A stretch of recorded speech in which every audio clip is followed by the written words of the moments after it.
Hello everyone.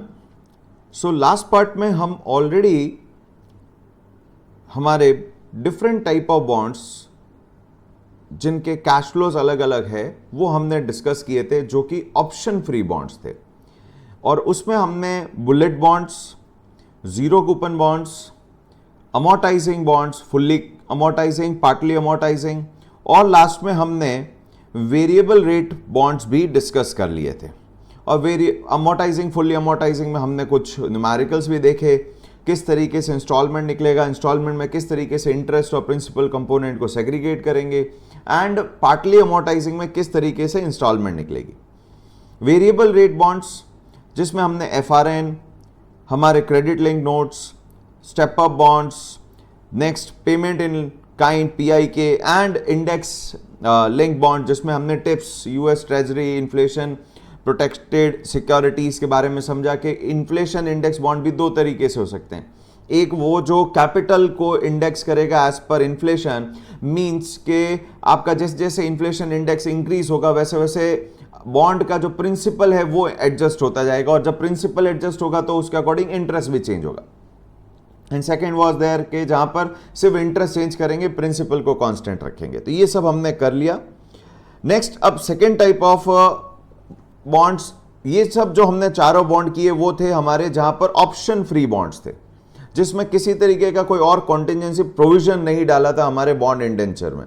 सो अब एक next और तरीके के बॉन्ड्स के बारे में हम बात करेंगे, जिससे कि थोड़ा सा कैश फ्लो है वो फिक्स रेट बॉन्ड्स, पर वहां पर थोड़ा सा आपके पास में एक प्रोविजन एक्स्ट्रा है बॉन्ड इंडेंचर के अंदर।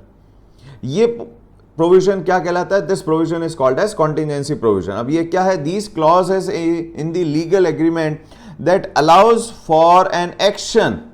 अब ये एक्शन कौन लेगा वो डिपेंड करेगा ये ऑप्शन किसके पास है।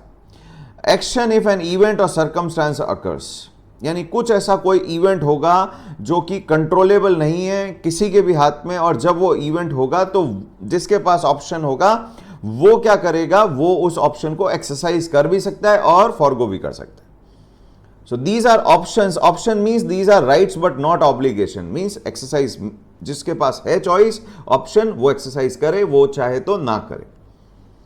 ये ऑप्शन दो तरीके के साथ में हो सकते हैं बॉन्ड्स के साथ में, in the form of embedded options और अटैच्ड ऑप्शंस। एम्बेडेड ऑप्शंस का मतलब क्या है? एम्बेडेड ऑप्शन का मतलब है कि ये ऑप्शन हमेशा बॉन्ड के साथ रहेगा, या अलग से कोई सिक्योरिटी बन के ट्रेड नहीं हो सकता है कि बॉन्ड मैं रख लेता हूं, आप ऑप्शन किसी और को पास ऑन कर दो। ये फ्लेक्सिबिलिटी नहीं होगी। वेयर एज अटैच्ड ऑप्शन में क्या होगा, जो एक ही तरीके का हमारे कोर्स में, दैट इज वारंट्स। तो हम यहां पर क्या कर सकते हैं, बॉन्ड के साथ में हमारे को ऑप्शन मिला, हम ऑप्शन को डिटैच करके किसी और को दे सकते हैं, भाई मैं एक्सरसाइज नहीं कर रहा, तुम एक्सरसाइज कर लो। सो ये डिफरेंस है एम्बेडेड और अटैच के बीच में। सो एम्बेडेड ऑप्शन में हमारे पास में हमने तीन ऑप्शन पढ़ने हैं। One is called as call option, second is called as put option, third is called as conversion to equity share option. अभी ऑप्शन एक ही पर्सन के पास नहीं है, हमारे पास दो लोग हैं ट्रांजेक्शन में, one is issuer and one is investor. तो अब ये ऑप्शन मीन चॉइस। सो सबसे पहले ऑप्शन की बात करते हैं, callable of bonds. Callable bonds क्या चीज है, और इनका वैल्यूएशन भी कोर्स है, इनके रिस्क का क्वांटिफिकेशन भी है, हम देखेंगे वाईटीसी, यील्ड टू कॉल किस तरीके से हम क्वांटिफाई करते हैं, वो हमारा नेक्स्ट पार्ट है जब हम वैल्यूएशन और यील्ड का कैलकुलेशन देखेंगे। तो यहां पर हम सिर्फ बॉन्ड के कुछ फीचर समझते हैं, कुछ टर्म्स और देख लेते हैं, किस तरीके से उसके कैश फ्लो इंपैक्ट होंगे, कब ये ऑप्शन, जिसके पास ये ऑप्शन होल्डर है वो कब ये ऑप्शन एक्सरसाइज करेगा। तो सबसे पहले तो समझते हैं ये बॉन्ड का ऑप्शन, कॉलेबल बॉन्ड में ये जो कॉल ऑप्शन है ये किसके पास है?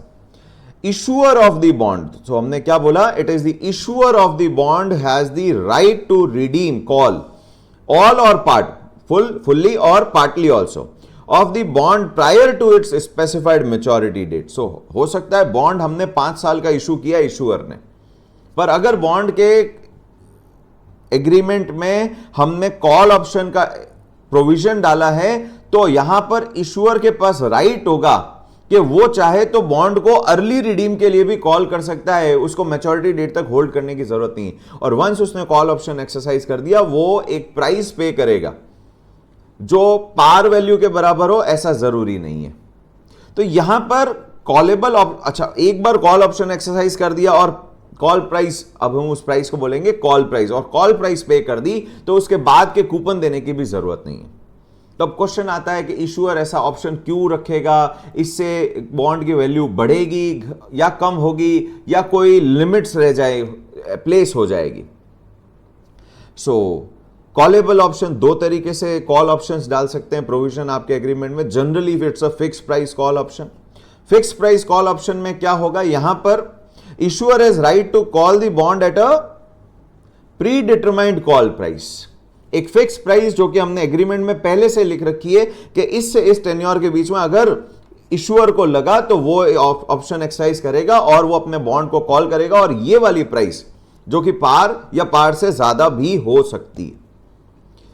So callable bond investor faces an additional higher reinvestment risk. Why higher reinvestment risk?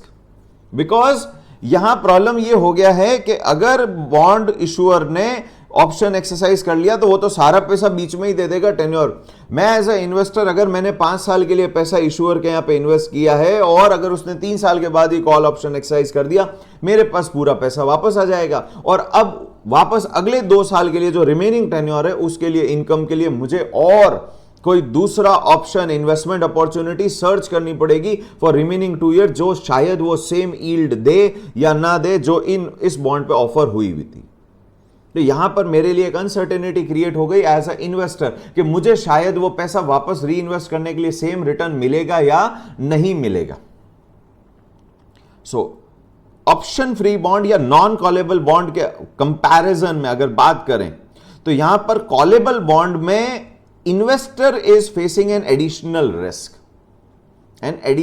Risk कि भैया पैसे पहले आ गए तो उस पैसे का करना क्या। So call feature provide issuer one flexibility, but उससे इन्वेस्टर की रिस्क बढ़ गई। नाउ अब ये क्वेश्चन ये आता है कि इशूअर ये कॉल ऑप्शन एक्सरसाइज कब करेगा। तो पहले तो कुछ स्ट्रक्चर बना देते हैं, पहले तो कुछ स्ट्रक्चर बनाते हैं। स्ट्रक्चर कुछ इस तरीके का होगा, इट्स 10% और एनुअली रखते हैं, annual coupon paying bond with face value of or par value of $1,000, maturity date, let's say the issue date is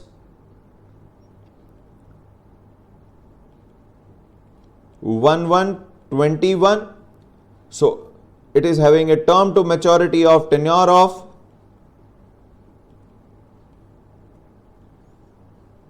5 years, of course at par value, and with the additional feature call option where after 2 years bond is having a call option with a price of call price of $1050. After 3 years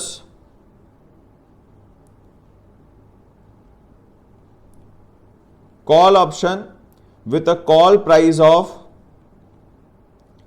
$1030, and after 4 years, at the end of 4th year, there is a one more year left, there is a call option that the issuer can exercise its call option at 1010. So it means this bond is having 3 call options with 3 different pre-specified prices, fixed prices.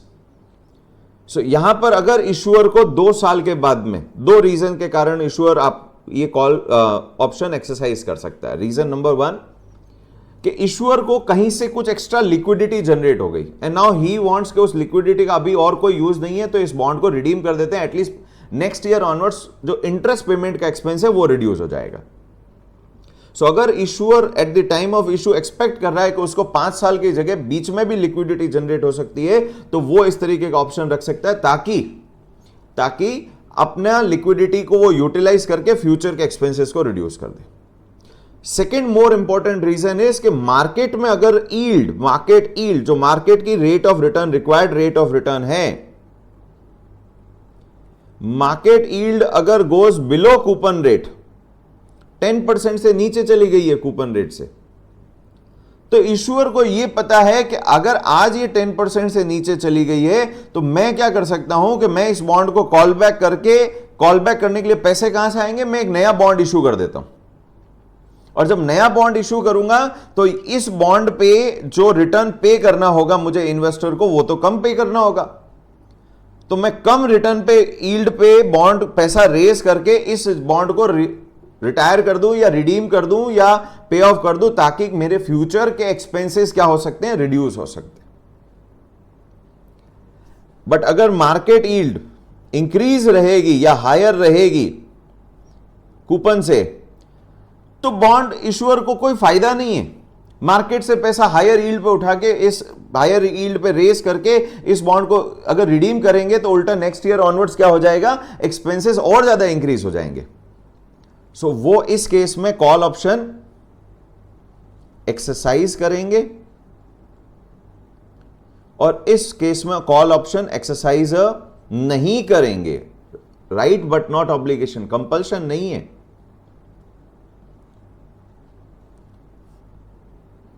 और हमें एक चीज पता है कि yield और prices के बीच में इनवर्स रिलेशनशिप है।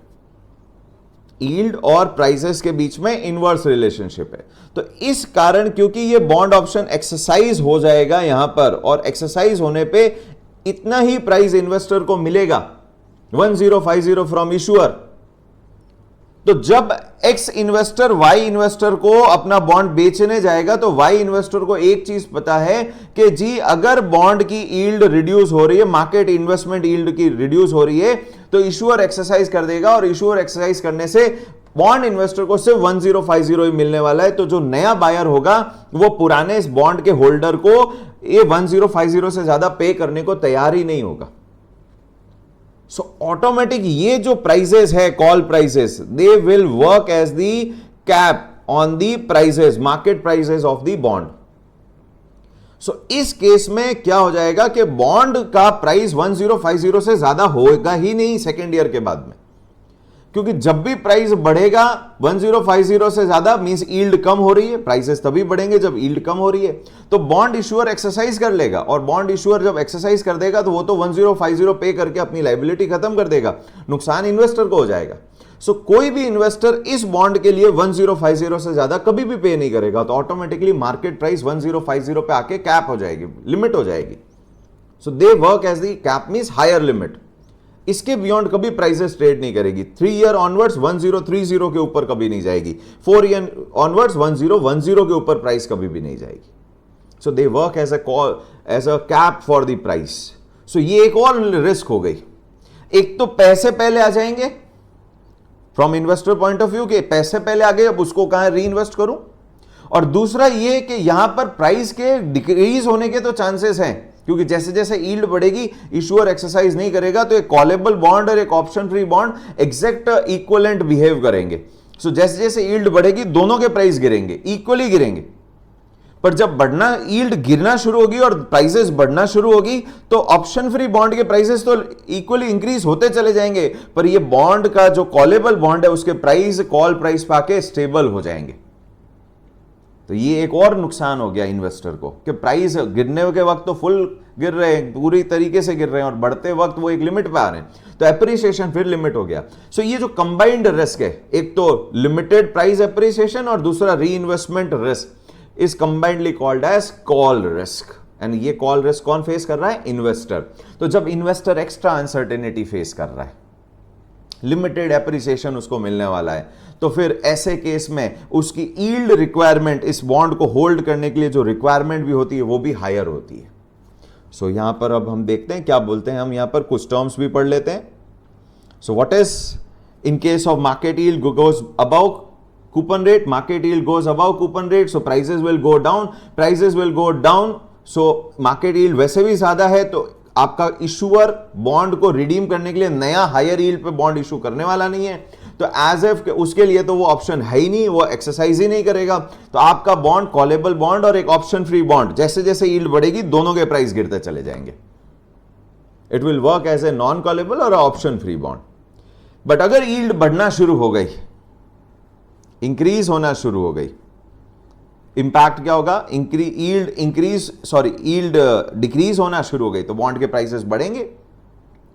पर बॉन्ड के प्राइसेस जब बढ़ेंगे तो ऑप्शन फ्री बॉन्ड तो बढ़ता चला जाएगा, पर ये जो ऑप्शन वाला, कॉल ऑप्शन वाला बॉन्ड है, क्या हो जाएगा? यहां पर इन्वेस्टर, इशूअर देखेगा कि कम यील्ड पे नया पैसा रेज हो सकता है, तो वो क्या, और मेरे पास ऑप्शन है कि मैं पुराना बॉन्ड रिडीम कर सकता हूं, तो मैं कम यील्ड पे पैसा रेज करूंगा और पुराना बॉन्ड रिडीम कर दूंगा कॉल ऑप्शन को एक्सरसाइज करके। तो इसके कारण यहां पर प्राइस क्या हो जाएगी? उस कॉल प्राइस के बियॉन्ड मार्केट में कभी भी नहीं जाएगी। No new buyer will be ready to pay more than that call price. And this complete risk, एक तो uncertainty related to maturity, that is reinvestment risk, and second the limited price appreciation is called as call risk. Next is call protection period. Now what is call protection period? At least जब मैंने ये जो terms बनाए तो एक चीज पता चली कि बिफोर 2 years ये ऑप्शन अवेलेबल नहीं है। So this is called as call protection period. These are call prices. This before 2 year period is called as call protection period के इस दौरान कोई ऑप्शन एक्सरसाइज नहीं हो सकता क्योंकि ऑप्शन है ही नहीं। Next is what is call period? Call period during the period in which that bond can be called back. That call feature is can be exercised, not compulsory. And call price is what? At the fixed price at which your bond will be redeemed by your issuer. एक second और special variety है, not default variety, which says make whole call. So अगर ये option डाला हुआ है, make whole call option, यहां पर इन्वेस्टर को इतना प्रॉब्लम नहीं है जितना एक नॉर्मल फिक्स प्राइस कॉल में। रीजन बीइंग, यहां इन्वेस्टर के पास एक सेफ्टी हो गई। क्या? Issuer of these bonds compensate investor को लॉस नहीं होने देंगे। वो जो प्राइस एप्रिसिएशन का लॉस है और जो री इन्वेस्टमेंट रिस्क का जो नया एंगल क्रिएट हो गया है कि भैया मैच्योरिटी कब आएगी कुछ पता नहीं है, उसके लिए हम एक कंपनसेशन करेंगे। कैसे कंपनसेट करेंगे? यहां पर जो कॉल प्राइस है वो फिक्स्ड ही नहीं है। सो कॉल प्राइस डिसाइड कैसे होगी? कॉल प्राइस जिस दिन इशूअर कॉल ऑप्शन एक्सरसाइज कर रहा है, जिस दिन इशूअर कॉल ऑप्शन एक्सरसाइज कर रहा है, उसके बाद जितने कूपन्स मिलने वाले हैं और उसके बाद जो मैच्योरिटी अमाउंट मिलने वाला था, अगर बॉन्ड ऑप्शन एक्सरसाइज नहीं होता, तो उन सारे कैश फ्लोज को डिस्काउंट करेंगे वैल्यूएशन के लिए, उस कॉल प्राइस को निकालने के लिए, बाय यील्ड ऑफ सोवरेन्स बॉन्ड, यानी कि गवर्नमेंट सिक्योरिटी बॉन्ड। और government security bond, sovereign bond का यील्ड आपके कॉर्पोरेट बॉन्ड से कम होगा क्योंकि उनका रिस्क कम है, तो उनकी required yield bye investor will be also lower. तो जितना लोअर, वापस बोल रहा हूं क्या, कि जो कॉल प्राइस जिस दिन कॉल ऑप्शन एक्सरसाइज करने के लिए आया इशूअर, उसके बाद में फ्यूचर में जितने भी इनफ्लोज आने वाले हैं, सो अगर हमारा call option T0, T1 and T2 पे अगर कॉल ऑप्शन एक्सरसाइज कर रहा है, तो 2 साल का तो कूपन ऑलरेडी पे कर चुका होगा इशूअर, 3 साल के कूपन अभी भी बाकी है। तो उस केस में जो हमारे 3 साल का C3, C4, C5 plus your redemption value, ये जो हमारे अमाउंट है, जो पार वैल्यू हमें मिलने वाला है, इन चारों कैश फ्लोज को 1, 2 और 3, 4, इन चारों को जब डिस्काउंट करेंगे, हम प्रेजेंट वैल्यू निकालेंगे at T2, that is at time 2, जब हम कॉल प्राइस कैलकुलेट कर रहे हैं, प्री डिटरमाइंड नहीं है ना। तो यहां पर C3 जब डिस्काउंट करेंगे तो हम किसकी यील्ड को यूज करेंगे? हम गवर्नमेंट सिक्योरिटीज की यील्ड को यूज करेंगे। गवर्नमेंट सिक्योरिटीज की यील्ड को जब यूज करेंगे तो ऑटोमेटिक हमारे लिए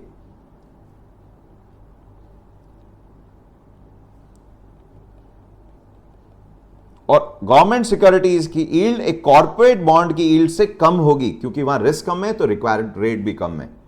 तो ऑटोमेटिक जब यील्ड कम है तो प्राइस हायर आएगी। सो इस केस में आपके बॉन्ड होल्डर को, इन्वेस्टर को हायर प्राइस मिलेगा।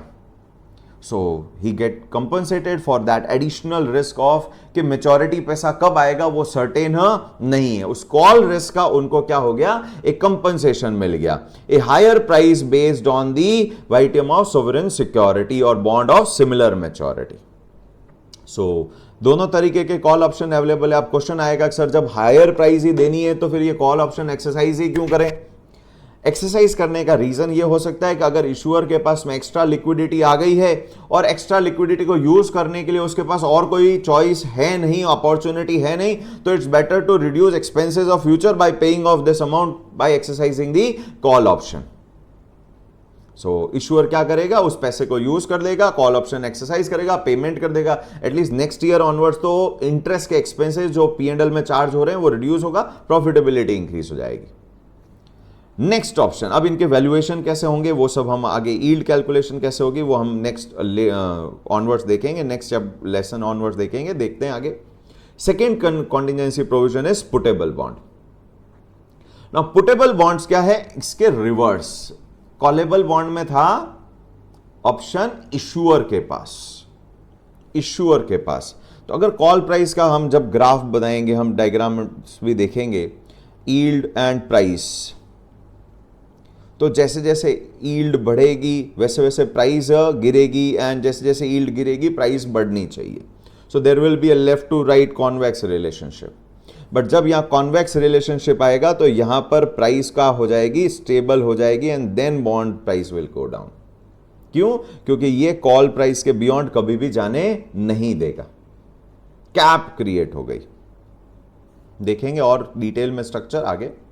पुटेबल बॉन्ड्स, पुट प्रोविजन, जैसे कॉल ऑप्शन एक ऑप्शन था, एम्बेडेड ऑप्शन था इशूअर के पास, ये रिवर्स है या इन्वेस्टर के पास ऑप्शन है। So he is getting additional choice, right. So जब उसके पास एक्स्ट्रा राइट है तो उसका रिस्क थोड़ा रिड्यूस होगा, रिस्क रिड्यूस होगा तो उसका रिक्वायर्ड यील्ड भी रिड्यूस होगा। Put price give bondholder right to sell the bond back to issuer at a predetermined price. यहां कोई अलग से प्राइस नहीं होगा, यहां फिक्स प्राइस पहले से डिसाइड होगा, that is called put price at a specified dates. So वो एक पर्टिकुलर डेट पे एक फिक्स पहले से प्राइस है, अगर वो चाहे तो मैच्योरिटी डेट तक होल्ड नहीं करके क्या कर सकता है, बॉन्ड पहले ही लाके इशूअर को दे दे और बोले कि भाई मुझे मेरा रिडम्पशन अमाउंट, ये जो भी एक पुट प्राइस है वो मुझे पे कर दी जाए। इन दिस केस यहां पर क्योंकि रिस्क कम हो जाएगी, बिकॉज चॉइस मेरे पास में as a investor, so I will ask for lower yield on otherwise non option equivalent bonds, option free equivalent bonds. So एक पुट ऑप्शन वाला बॉन्ड और एक ऑप्शन फ्री बॉन्ड, दोनों में मैं किसको प्रिफर करूंगा, पुट ऑप्शन वाले बॉन्ड को, बिकॉज यहां मेरे हाथ में मेरे को कब पैसा लेना है, whenever I want, I can go for early redemption। तो जब मैं, बिकॉज एक्स्ट्रा चॉइस है, रिस्क कम है, तो मेरा रिक्वायर्ड यील्ड भी कम होगा compare to option free bond. But यहां पर इसका एक इंपैक्ट भी आया। मैं put option as a investor कब एक्सरसाइज करूंगा, कब एक्सरसाइज करूंगा, जब मार्केट यील्ड इंक्रीज होगी या मार्केट यील्ड डिक्रीज होगी। कॉल ऑप्शन कब एक्सरसाइज हुआ था, जब मार्केट यील्ड डिक्रीज हुई थी। यहां हम देखेंगे जैसे जैसे मार्केट यील्ड बढ़ेगी कूपन रेट से, अब मुझे पता है कि मार्केट में दूसरी जगह इन्वेस्ट करूंगा तो मेरे को रिटर्न ज्यादा मिलेगा, इस बॉन्ड पे कम कूपन मिल रहा है। What will I do, I will say भैया मेरे को ये बॉन्ड का मैं पुट ऑप्शन एक्सरसाइज कर रहा हूं, मुझे मेरा इस बॉन्ड का पैसा दे दीजिए, I will invest it at other place. So जब मार्केट यील्ड बढ़ती है प्राइस गिरना शुरू होती है, तो जब प्राइस गिरना शुरू होगी मैं तो अपना पुट ऑप्शन एक्सरसाइज कर लूंगा, मुझे मेरे पैसे पूरे मिल जाएंगे। तो इसका मतलब मेरी प्राइस उस पुट ऑप्शन के नीचे जब भी जाएगी मैं पुट ऑप्शन एक्सरसाइज करके अपना पूरा पैसा रिकवर कर लूंगा। तो ऐसे बॉन्ड को जब एक इन्वेस्टर दूसरे इन्वेस्टर को बेचेगा तो दूसरे को भी पता है कि उसको पूरी प्राइस ही मिलनी है, जो पुट ऑप्शन में प्राइस में लिखी, जो पुट ऑप्शन का प्राइस लिखा हुआ है, एक्सरसाइज प्राइस लिखा हुआ है, एंड सेलर को भी पता है, तो उस प्राइस से कभी नीचे नहीं बेचेगा, और जो खरीदने वाला है वो उस प्राइस तक तो खरीदने को हमेशा तैयार होगा।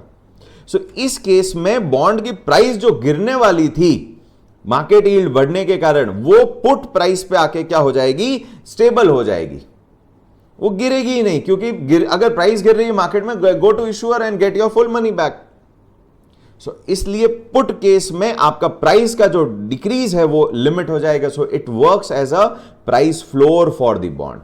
इसके बियॉन्ड नीचे प्राइस कभी भी नहीं जाएगी बॉन्ड की, नहीं तो bondholder price put option exercise करके अपना वो पैसा वहां से ले लेगा। मार्केट में क्यों बेचना, लोअर प्राइस पे क्यों बेचना। बट जब यील्ड कम होगी और मार्केट में ऑप्शन फ्री बॉन्ड की प्राइस बढ़ रही है, पुट ऑप्शन वाले बॉन्ड की भी प्राइस बढ़ रही है, तो यहां पर बॉन्ड होल्डर एक्सरसाइज नहीं करने वाला है। वो बोलेगा चलने दो बॉन्ड को, हम एंड तक होल्ड करेंगे, हम मार्केट में सेल करके पैसा रियलाइज कर लेंगे अगर हमें जरूरत होगी। सो इन दिस केस अगर मार्केट यील्ड डिक्रीज होती है और प्राइसेस बढ़ रही है, मार्केट यील्ड डिक्रीज हो रही है और प्राइसेस बढ़ रही है, तो बॉन्ड होल्डर ऑप्शन एक्सरसाइज नहीं करेगा। सो एग्जैक्ट रिवर्स केस हो गया। If yield is going down और going up, yield is going down तो it means prices are going up and here prices are going down. तो अगर call option है तो कौन एक्सरसाइज करेगा? कॉल ऑप्शन है, यील्ड इज गोइंग डाउन, तो इश्यूअर अपना कॉल ऑप्शन एक्सरसाइज कर देगा। उसे पता है कि कम यील्ड पे नया पैसा रेज कर सकता हूं, तो यहां पर इसके कारण ये जो प्राइस एप्रिसिएशन है वो कैप हो जाएगा, कैप प्राइस बन जाएगी कॉल प्राइस। और अगर यील्ड इंक्रीज हो रही है, हायर यील्ड पे मैं पैसा कहीं और इन्वेस्ट कर सकता हूं, तो मैं इस बॉन्ड में क्यों रहूं, मैं इस बॉन्ड को खत्म कर देता हूं, पुट ऑप्शन एक्सरसाइज कर देता हूं। सो इन्वेस्टर अपना पुट ऑप्शन एक्सरसाइज करेगा और पुट ऑप्शन एक्सरसाइज कर किस पे? पुट प्राइस पे। इसके कारण उसको पूरा पैसा मिल जाएगा, तो वो बॉन्ड की वैल्यू कभी भी पुट प्राइस से नीचे में कभी सेल ही नहीं करेगा, तो यानी कि बॉन्ड इससे नीचे ट्रेड ही नहीं होगा। तो it will work as a floor price.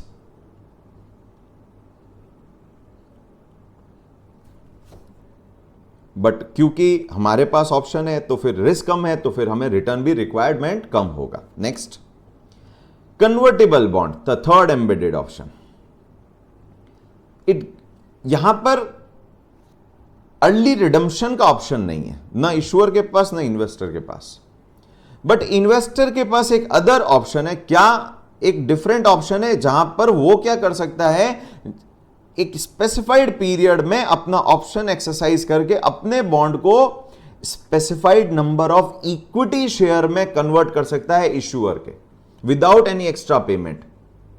But उस केस में फिर उसको बॉन्ड का प्रिंसिपल खत्म हो जाएगा और उसकी जगह उसको इक्विटी शेयर मिल जाएगा। So once the conversion option is exercise, उस दिन के बाद में उसको कूपन नहीं मिलेगा, इक्विटी शेयर का डिविडेंड रिसीव होगा। So it grants again bondholder and right to exchange, not purchase, exchange. Why I am putting stress on this word? Because आगे हम जो वारंट्स की बात करेंगे वहां परचेज का ऑप्शन है, एक्सचेंज का ऑप्शन नहीं है। एक्सचेंज मीन्स आप बॉन्ड दे दीजिए, इक्विटी शेयर ले लीजिए, पैसे का कोई मूवमेंट नहीं होगा।